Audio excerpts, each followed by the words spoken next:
ઘર લીધું હોય, પછી તમે સમજો કે ઇન્ડિયાની અંદર ઘર લીધું, હવે તમને ખબર છે 1 વર્ષ તો હું જવાનું નથી, વાપરવાનું નથી, તમે વાપરો પણ નહીં ઘર, પણ ઇલેક્ટ્રિસિટીની લાઈન લીધેલી હોય, કનેક્શન જોડાયેલું છે, તો તમે એક સ્વિચ ઓન ભલે ના કરો તો પણ મિનિમમ ચાર્જીસ લાગે, એ તો ચાલુ જ છે, એ નિયમિત ચાલુ છે. એવી રીતના જ આ કર્મનો પણ સિદ્ધાંત કામ કરે છે કે ભલે તમે કોઈ પણ પાપ કરતા નથી, પરંતુ એ પાપની સાથે કનેક્શન કટ કર્યું નથી. વીરતિ એટલે પાપની સાથે કનેક્શન કટ કરી નાખવું, એ કર્યું નથી, એનું નામ અવીરતિ. અવીરતિના કારણે સતત કન્ટિન્યુઅસ એ કર્મ તમારું બંધાઈ જતું છે, સતત. એટલા માટે આપણે ત્યાં વીરતિ. આપણે જે કલ્પના પણ નથી કરતા કે જેની વિશે થિંક પણ નથી કરતા, છતાં એ કર્મ બંધાય. જો સાંભળો, કર્મ જે બંધાય છે ને, એ કોઈ આપણને કર્મ આપતું નથી, કોઈ નથી આપતું. એટલે ફેર અને અનફેર જે આપણે કહીએ છીએ એનું રીઝન પણ આપણે પોતે જ છીએ. ખ્યાલ આવી ગયો? આપણે એમ કહેતા હોય ને કે ભગવાન આપે છે, તો આપણે આ ક્વેશ્ચન મૂકી શકીએ કે આ ફેર છે ને આ અનફેર છે. જૈન ધર્મની અંદર તો એવું સિદ્ધાંત જ નથી કે ભગવાન આપણને સુખ અને દુઃખ આપે છે. ભગવાન મહાવીરે શું કીધું છે ખબર છે? અપ્પા કત્તા વિકત્તાય સુહાણાય દુહાણાય અપ્પા મિત્ત મમિત્તમ ચ દુપઠ્ઠિયો સુપઠ્ઠિયો. આ કર્મનો સીધો આખો સિદ્ધાંત આપી દીધો છે આ એક શ્લોકની અંદર. શું કીધું છે એની અંદર? અપ્પા કત્તા વિકત્તાય, પોતે આત્મા, અપ્પા એટલે પોતે આત્મા જ, પોતે જ જે પણ આપણી સાથે ખરાબ થાય છે એ ખરાબ કરનાર આપણે પોતે છીએ. કોઈ આપણું ખરાબ નથી કરતો. એટલે બ્લેમ ગેમ તો આપણે છોડી જ દેવાની છે અહીંયા. આપણે હંમેશા આ બ્લેમ ગેમ જ કરતા હોઈએ છીએ. આપણે કોઈ રિસ્પોન્સિબિલિટી ઉઠાવવા તૈયાર જ નથી. આપણે ક્યાં આપણને મોકો મળે અને દોષનો ટોપલો બીજા ઉપર ઢોળી દઈએ, આ જ આપણી તૈયારી છે. આપણું મગજ જ આવું વિચિત્ર ઊંધું ચાલે છે કે જડ દઈને કોઈક આપણને મળવો જોઈએ મુર્ગો, અને ફટ કરીને એની ઉપર દોષનો ટોપલો નાખી દઈશું. આણે ખરાબ કર્યું, આને આવું કર્યું, આ જો આવું ના બોલ્યો હોત તો મને ગુસ્સો ન આવત, આણે મારી સાથે આવું ન કર્યું હોત ને તો મારી સાથે આવું ન થાત. કન્ટિન્યુઅસ આપણે આપણી જાતને ખોટી રીતે બચાવવાની અંદર લાગેલા છીએ. કોઈ આપણી સાથે નથી કરતું. સુધાબેન જેમ કે છે એમ શી ઇઝ રાઈટ કે આપણે જે કરવાના જ નથી, because you are Born in this Jain philosophy, Jain family, તો તમારી થોટ આવવાનો જ નથી કે આ સાઈડમાં આપણે જાશું, તો બી કેવી રીતના? ના ના, એવું કંઈ નથી. એવું એક પાપ નથી, એવું એક પાપ નથી જે ક્યારેક ને ક્યારેક કરવાની આપણને ઈચ્છા ન થાય.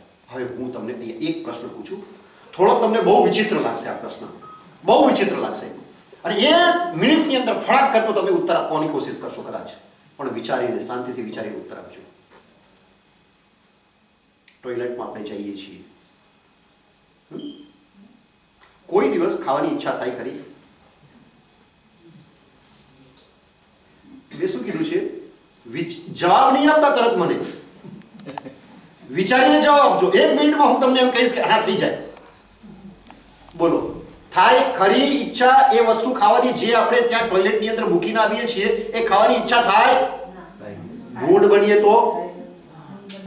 1 મિનિટ તમે સાંભળો, ભૂંડ બનો તો? સાંભળો તમે, હવે બીજો પ્રશ્ન, ભૂંડ બનીએ તો આપણે આજે મનુષ્ય જન્મની અંદર છીએ, કૂતરા બનીએ તો, ભૂંડ બનીએ તો, એવા જેને કે જીવજંતુ બનીએ તો શું કરવાનું બોલો? આ જગતની અંદર એક એવી વસ્તુ નથી, આ જીવ એ ભોગવવા તૈયાર ન થતો હોય. આજે આપણી આ સ્થિતિ છે એટલે આપણને એમ લાગે છે કે હું આ ભોગવીશ નહીં, પરંતુ જ્યાં આપણું કપડું બદલાયું, કારણ કે આ કપડું છે, અંદરનો તો એ જ છે, અંદરનો ચેન્જ નથી થતો, વાસાંસી જીર્ણાની યથા વિહાય.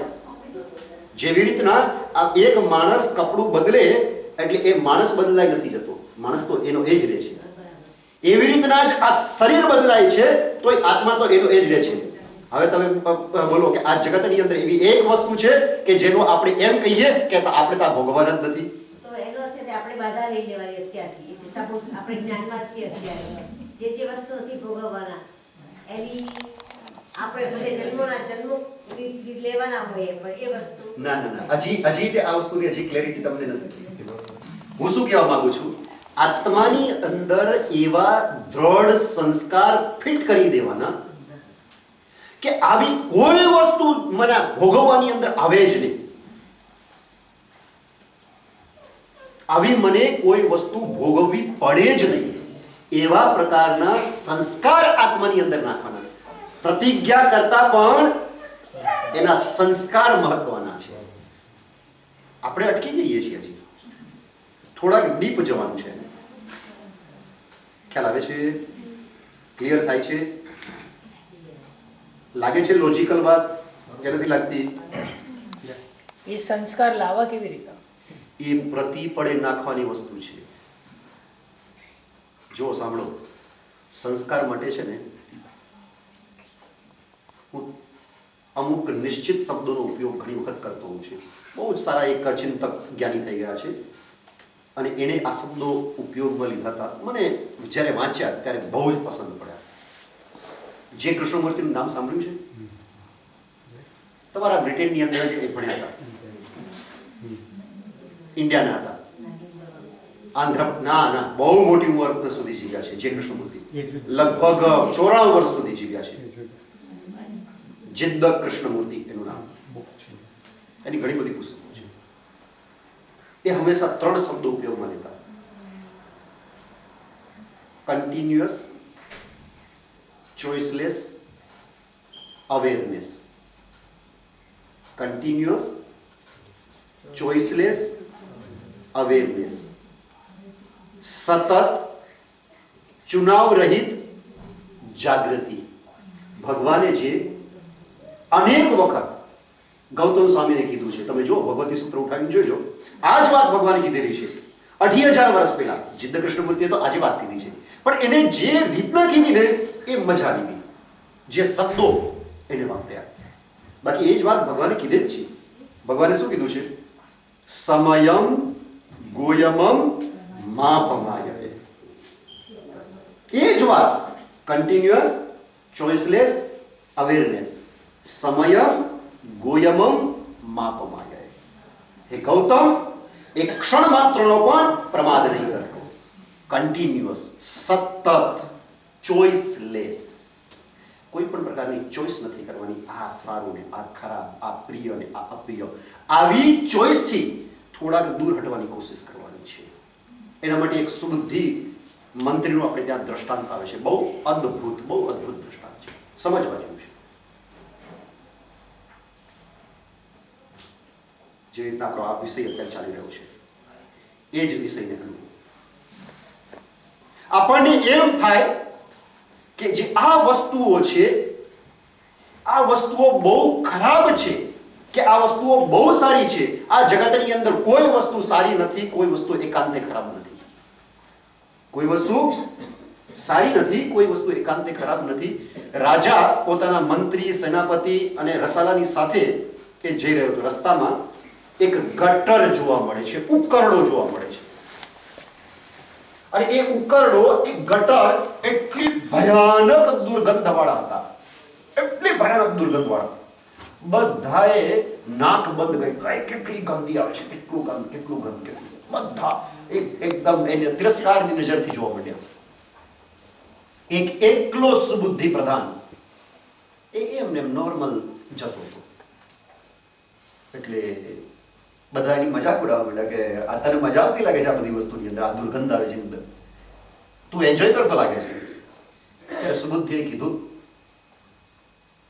એ લોકોને, રાજા પણ હતા, કે આ જે વસ્તુને તમે આજે તિરસ્કાર કરી રહ્યા છો, એ જ વસ્તુ જો બીજા સ્વરૂપે આવે તો તમે એને બહુ પસંદ પણ કરવાના છો. તો કે આ ગટરને અમે પસંદ કરવાના છીએ. આ ઉકરડાને, આ ગંદકીને અમે પસંદ કરવાના છીએ, તું ગાંડો થઈ ગયો છે. હવે સુબુદ્ધિ મંત્રીએ કીધું કે અત્યારે કઈ ચર્ચા કરવાનો ટાઈમ નથી, અવસરે દર્શયિષ્યામિ, જ્યારે મોકો આવશે ત્યારે હું તમને બતાવીશ. વાત બધા ભૂલી ગયા. એક દિવસ સુબુદ્ધિ પ્રધાનનો જન્મ દિવસ હતો, બર્થડે. એટલે સુબુદ્ધિ પ્રધાને રાજાને અને બધા જે મોટા મોટા માણસો હતા એને ઇન્વાઇટ કર્યા પોતાના ઘરે જમવા માટે. બધા ગયા અને 32 પકવાન, સોનાની થાળી, સોનાની કટોરી, સોનાની ચમચી. પ્રધાન હતો ને, કંઈ ઓછું તો રાખે ને. સરસ મજાના બાજોટ ને એની પર રૂમાલ બિછાવેલા ને એની પર સોનાની થાળી, કટોરી બધું રાખેલું ને મસ્ત વાતાવરણ. અને એકથી એક વાનગી આવતી ગઈ, અફલાતુન વાનગીઓ ખાવાની. અને બધા ખાતા જાય, પ્રશંસા કરતા જાય, આહા શું ખાવાનું છે, શું સ્વાદિષ્ટ છે, અદ્ભુત છે. એમાં વળી પાછા શરબત આવ્યા અલગ અલગ,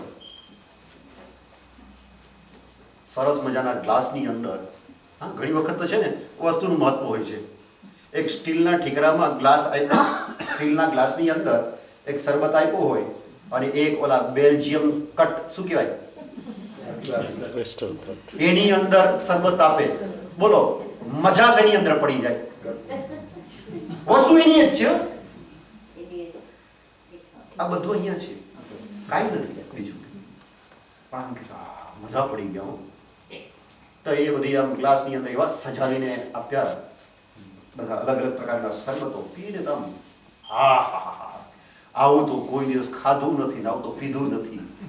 ત્યારે ઓલા સુબુદ્ધિ પ્રધાને કીધું, તમે તે દિવસે જે ઉકરડાની નિંદા કરતા હતા, જે ગટરની નિંદા કરતા હતા, એ ગટર ને ઉકરડો જ છે આ જે તમે ખાઈ રહ્યા છો. કે તમે શું વાત કરો છો, કે આ તો કેટલા સરસ ભોજ્ય પદાર્થ છે, ઓલો ગટર ને ઉકરડો ક્યાં, અને આ ભોજ્ય પદાર્થ ને પેય પદાર્થ શું? તો કે તમે જો, ચાલો અમારી સાથે. અને પછી બધાને લઈ જાય છે દૂર. એક મજાની વાડી હોય છે ત્યાં, જ્યાં સરસ મજાના શાકભાજી ને અલગ અલગ પ્રકારના અનાજ ને બધા વાવેલા છે. સુબુદ્ધિ પ્રધાન એ બધો જે કચરો હતો, ગંદકી હતી, જે જોવું પણ નહોતું ગમતું, એ બધું ખાતર તરીકે ત્યાં નાખ્યું હતું. અને એને એ ખાતરનો ઉપયોગ કરીને શાકભાજી ને અનાજ ને બધું વાવ્યું, ઉગાડ્યું હતું. કીધું કે જો આ કચરો છે, એના પરમાણુ છે એ ઘઉં રૂપે ને ચોખા રૂપે ને અલગ અલગ શાક સબ્જીઓ રૂપે ને અલગ અલગ સ્પાઇસીસ રૂપે કન્વર્ટ થયા છે. વસ્તુ એ જ છે. અને તમે જે ગટરની નિંદા કરતા હતા, ગટરના પાણી, એનો તિરસ્કાર કર્યો હતો, જો કે તમે. અને એને મસ્ત મજાનો ઘરની અંદર ફિલ્ટર પ્લાન્ટ લગાવેલો હતો, એકદમ ઉપરનો ઘડો. આમ ઘડાને લાઇનસર ગોઠવેલા હતા અને બધા ઘડાની નીચે નાના નાના છિદ્ર. ઉપર એકદમ જે ઘડો હતો એની અંદર ઢગલો રાખ અને નાની નાની જેને કહેવાય કે કોલસાની ભૂકી ને એવું બધું રાખેલું હતું. પછી એની નીચે રેત ને એ રેતની નીચે વળી પથ્થરા ને એની નીચે વળી પાછું બીજું ને પછી એમાંથી જે પાણી આવે, ઉપર ગટરનું પાણી નાખે, એ ફિલ્ટર થતું નીચે આવે ત્યારે સારું એવું ફિલ્ટર થઈ ગયું હોય. પછી એને વળી બીજી જગ્યાએ અલગ અલગ ઔષધિઓ, કતક ચૂર્ણ, એ જમાનાની અંદર પાણીને ફિલ્ટર કરવા માટે એક વનસ્પતિ આવતી, એનું નામ હતું કતક ચૂર્ણ. એ કતક ચૂર્ણ નાખે એટલે ગમે એવું એકદમ ડોળું ને ગંદુ પાણી હોય એ નાખે, એકદમ હા ફટકડી જેવું. અને પછી એને સરસ મજાનું ઉકાળીને પછી અલગ અલગ ફૂલ વગેરે નાખી, અલગ અલગ વસ્તુઓ નાખી અને એનું એટલું સરસ રૂપાંતરણ શરબતની અંદર કરી દીધું એ ગટરના પાણીનું. એ જ પાણી ગટરનું રૂપાંતરિત થઈ ગયું. એ જ કચરાનો ઢગલો રૂપાંતરિત થઈ ગયો. કીધું કે જો આ રૂપાંતરિત થઈ ગયું તે વસ્તુ એની એ હતી, તમે આજે મજાથી ખાઈ રહ્યા છો, મજાથી પી રહ્યા છો. અને પાછું આ શરીર કેવું કે આવું અદ્ભુત એની અંદર જશે અને 24 કલાકમાં માત્ર 24 કલાકની અંદર પાછું એ સ્વરૂપની અંદર રૂપાંતરિત થઈ જશે. આપણું શરીર કેવું છે? ઉત્તમમાં ઉત્તમ પદાર્થને માત્ર 24 કલાકની અંદર બગાડીને એકદમ ગંદો, જોયા લાયક ન રહે એવો પ્રકારનો બનાવી દે છે. આ આપણું શરીર છે. આ જ એકચ્યુઅલી અંદર આ જગતનો સ્વભાવ છે. કોઈ પણ વસ્તુ એકાંતે પ્રિય નથી બની શકતી, કોઈ પણ એકાંતે અપ્રિય નથી બની શકતી, કોઈ પણ વસ્તુ એકાંતે સારી નથી બની શકતી, કોઈ પણ વસ્તુ એકાંતે ખરાબ નથી બની શકતી. વસ્તુ તો એ જ છે. પર્યાયો બદલાય છે એટલે આપણો અભિપ્રાય બદલાઈ જાય છે. જે ચેન્જ થાય છે ને એ આપણો અભિપ્રાય ચેન્જ થઈ જાય છે. જ્યારે જીવ પોતાના અભિપ્રાયને કાબૂમાં રાખી શકે ત્યારે જ એ વ્યવસ્થિત વસ્તુને જોઈ શકે, ત્યારે જોઈ શકે. એટલે જ કીધું છે કે જે વસ્તુ ભોગવવી ના હોય અથવા તો જે વસ્તુ ભોગવવા મળતી ના હોય, એવું પણ ઘણી વખત થઈ શકે કે મળી જાય તો માણસ ભોગવી પણ લે, પણ ભોગવવા ન મળે. ઘણી વખત મળે છતાંય તે મજબૂરી ભોગવી ન શકે. મીઠાઈ બહુ ભાવે છે માણસને, મીઠાઈ બહુ ભાવે છે, એની કમજોરી છે, પરંતુ એને ડાયાબિટીસ થઈ ગયો છે. બોલો હવે શું કરવાનું? રોગ આવે તો છોડી શકે, ત્યારે એમ કે ન છોડું તો ન ચાલે. કોઈક જેને કહેવાય ધાર્મિક વ્યક્તિ હોય, આપણા આત્મા માટે જો કોઈ પણ ધાર્મિક વ્યક્તિ એ કંઈ પણ ઉપદેશ આપે એનાથી કે ધાર્મિક વ્યક્તિને કાંઈ ફાયદો નથી થવાનો. એવું નથી કે એનો કંઈક બેનિફિટ થાય છે તમારી પાસે જબરદસ્તી ધર્મ કરાવે છે એટલે. એવું છે કઈ? તમે ધર્મ કરો તો તમને બેનિફિટ થાય, છતાં પણ ધાર્મિક વ્યક્તિ એમ કહે કે ભાઈ આ અનંત જીવોનું સ્થાન અનંતકાય છે, થોડું ઘણું છોડી શકો તો સારું. અને બહુ આપણે જેને કહેવાય ને કે પ્રવાહની અંદર ખેંચાઈ ગયા અને એમ થઈ જાય કે આ તો અહીંયા જેને કહેવાય ને કે કંઈક થોડું ઘણું તો પ્રતિજ્ઞા લેવી પડશે, તો આપણે કેવી પ્રતિજ્ઞા લઈએ? ક્લોઝ મૂકતા જઈએ કે અનંત કંઈ છોડી દઈએ, પણ બહાર જઈએ તો બહાર તો ખાવામાં પછી પ્રોબ્લેમ થાય. ઘર હોય તો એટલે બહાર જઈએ તો છૂટ થોડી. જો આપણે ક્લોઝ મૂકતા જઈએ પછી ઓલા કહે કે ભાઈ બહાર જાવ તો ઠીક છે, ચલો એટલું છૂટ રાખો, બાકી છોડી દો તો સારું છે આત્મા માટે. અને પણ કોઈ વખત હોટલ જઈએ, જવું પડે ને, સંસારી છીએ, હોટલ અઠવાડિયે કોઈ વખત જવું તો પડે ને, તો હોટલ જઈએ તો એ થોડીક છૂટ રાખીએ તો ચાલે. ચલો એ છૂટ. પછી પાછા કહેશે કે સાહેબ કોઈ વખત લગ્ન વગરની અંદર ગયા તો એની અંદર કઈ જૈન મેનુ બધે જગ્યાએ તો હોય નહીં, અને કોઈ વખત ખાવું પડે તો આટલી છૂટ રાખીએ તો ચાલે. બાર ગામ જઈએ તો છૂટ, હોટલ જઈએ તો છૂટ, લગ્નમાં જઈએ તો છૂટ, કોઈ વખત શરીર નરમ ગરમ થાય તો છૂટ, અને મફતમાં મળે તોય પ્રતિજ્ઞાના મહાત્મ્ય ત્યાં જ મારીને ખતમ કરી નાખ્યું. અને પછી આપણે કહીએ અરિહંતે શરણમ ભવજ્જામિ. અરિહંત પરમાત્માનું શરણ હું અંગીકાર કરું છું. કેવા ખાતર આ? અને જ્યારે આત્મા માટે કંઈક કરવાનું આવે બધી છૂટ. અને કોઈક વખત શરીરની અંદર તકલીફ થઈ ગઈ અને ડોક્ટરની પાસે ગયા અને ડોક્ટર કહે કે ડાયાબિટીસ થઈ ગયો, બટાકા છોડી દો, બટાકા ખાશો તો મરી જશો, ભાત ખાશો તો મરી જશો, સુગર ખાશો તો મરી જશો, છોડી દો. અને ત્યાં કેટલી છૂટ લેશો બોલું છે?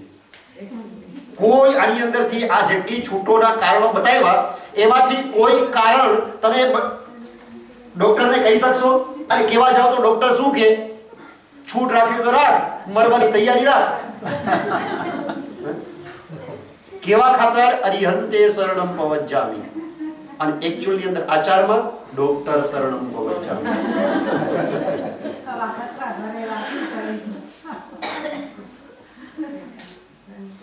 આખા જગત માટે આપણે છોડવા તૈયાર થશું. નથી છોડવા તૈયાર થતા તો આપણા આત્મા માટે. બોલો કેવું મોટું અજ્ઞાન કહેવાય. કયા કયા કારણો છે? ફરીથી રિપીટ કરું છું. કર્મ બંધાવાના કયા કયા કારણો કીધા હતા?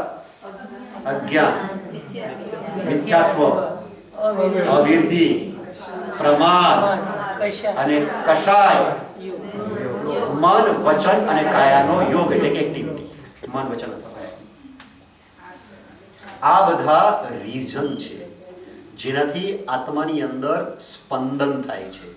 એ સ્પંદન થાય એટલે એક મેગ્નેટિક ફિલ્ડ રચાય અને એનાથી કાર્બન વર્ગણાઓ આત્માની સાથે ચીપકી જાય, જેને આપણે કર્મ કહીએ. કોણે બાંધ્યું? આપણે બાંધ્યું. અપાકત્તા.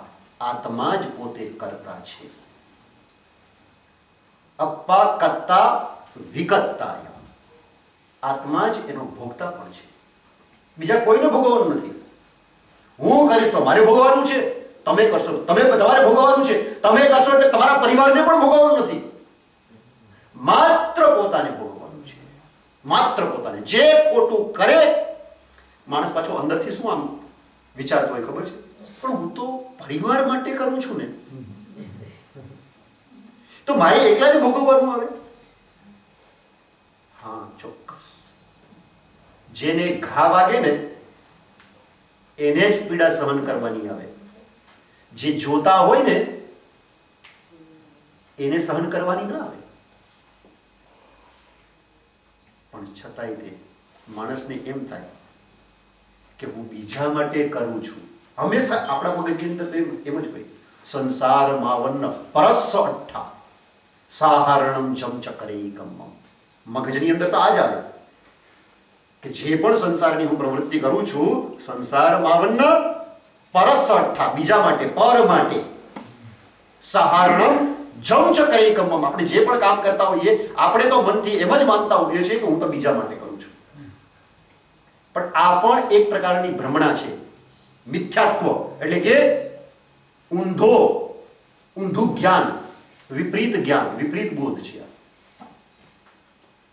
કારણ કે આપણે કોઈના માટે નથી કરતા. એકચ્યુઅલી અંદર બહારથી કહેવા ખાતર આપણે બીજા માટે કરીએ છીએ. પણ એકચ્યુઅલી અંદર રસ આપણી અંદર પોતાની અંદર પણ બેઠેલો છે. એટલા માટે જોજો, એકચ્યુઅલમાં જે કામ આપણે નથી કરવું એવા કામથી આપણે એસ્કેપ કરીશું. ગમે તેવો આપણો સગો કહે